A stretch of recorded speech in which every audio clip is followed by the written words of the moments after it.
So I'm just getting started on some of my fuel stuff. I got most of my lines and fittings ordered. Got most of my stuff from Jags. All these AN fittings. I got fuel line, and then got my Aeromotive fuel pressure regulator and the gauge already on it. And I got a Fuel Lab fuel filter. So I'm just kind of getting started. I had my boost controller mounted here, and I moved it over here because I'm going to try and get the fuel regulator mounted to this bracket. It should be really clean right there. A couple of my friends have done it, and it works really well in that spot. As far as the filter, that's going to sit kind of like in this neck of the woods in the engine bay. But it'll come out of the feed line, go to the bottom of it, and then come back out and snap back into the quick connect. But that should be good. I've got a bracket that we're gonna kind of mount it to, and that will kind of bolt right down there in the engine, something like that. I don't know, gotta figure it out still. But that's where I'm at. Thanks, Trevor, for the bracket. It's beautiful. So I got my regulator mounted. It looks really good. I'm really happy with it. I just drilled straight through the bracket. I've got a little piece of foam behind it too to kind of dampen some vibrations, and then just some generic hardware, some lock washers on the back. Trevor, I stole some screws. Thank you. But I got the fittings on. We're gonna come straight out, or I guess into, and then I've got a 90 on the bottom. And then I got the factory regulator out. This guy over here. I got the Tomei piece in, and then a can't really see it, but it's just 8th MPT to -6 and 45, and then a 90 coming out. I wish those were black, but I guess I can work with blue. And then I got the hose, and I think I'm just gonna run something kind of just how the hose is sitting. I think that will look really clean, just like that, and then it'll still allow for engine flex or torque, whatever. And then the bottom one, there's a hose. Get that out of the way. Can't really see it too well. Where is it? Right there, that guy. That'll be our return. And I've got this guy. So that'll just plug in. I'll go straight out of that to the bottom.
So I've got these lines made, and I'm really pleased with them.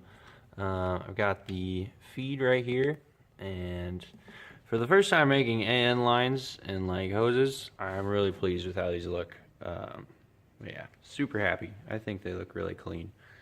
But I've kind of got my filter going here. I just got that bracket I showed you guys, and then just a clamp, and I put some heat shrink tubing around it. I'll probably paint this guy black too, and then I gotta shorten it.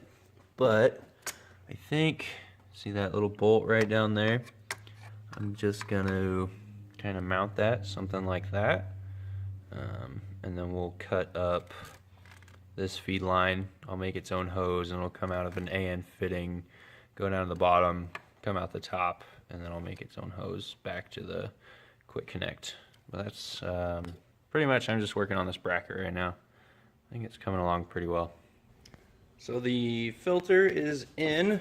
I got that bracket painted, and I've got just the filter clamped. I cut a small section of hose here, and then I just went to another one of those barb fittings to an AN90, and that runs down there, bottom of the filter, and then comes back out the top and quick connects back into the feed. But that looks pretty cool. I'm happy with that. I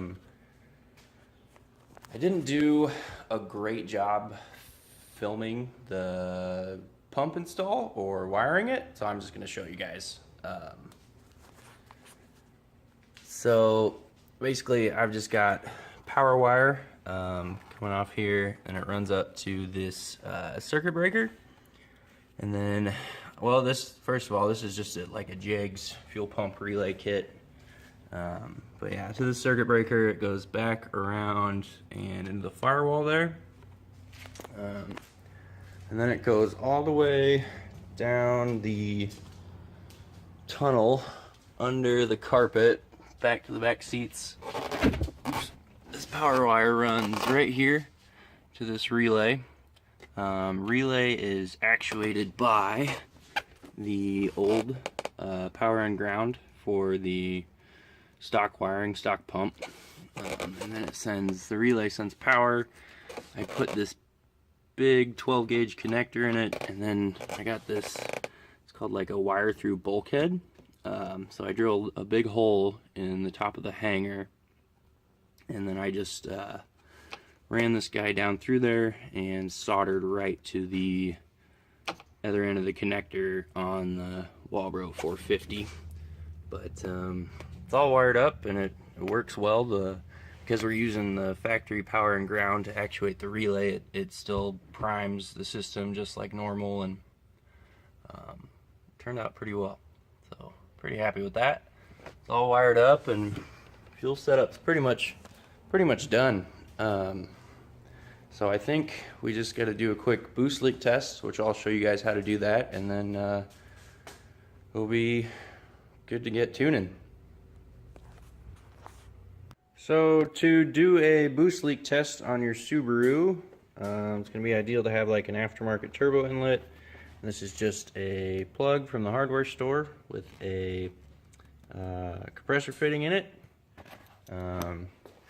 Bigger compressor is ideal, just so it doesn't have to run all the time.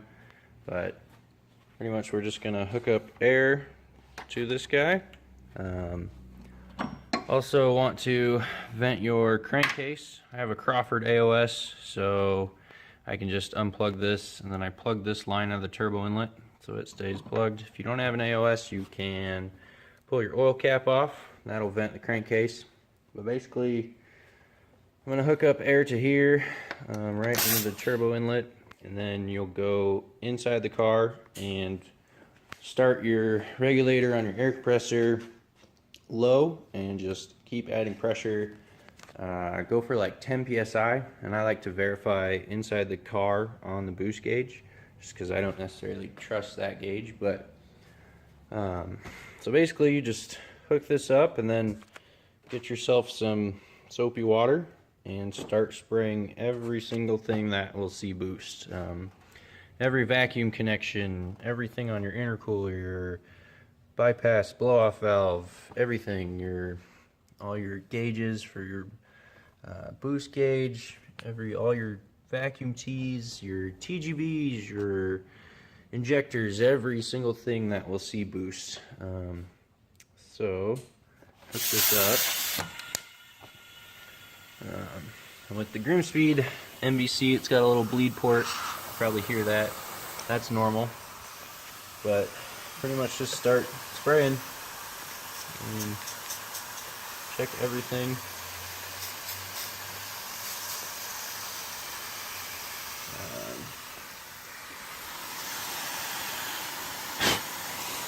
That looks okay. And we've got this giant bird's nest of hoses back here on the EVCS. So we can just kind of start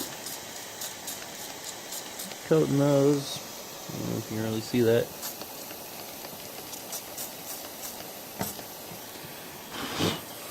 They don't look bad.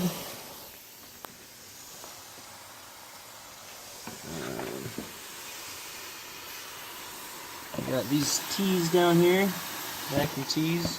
Hit those.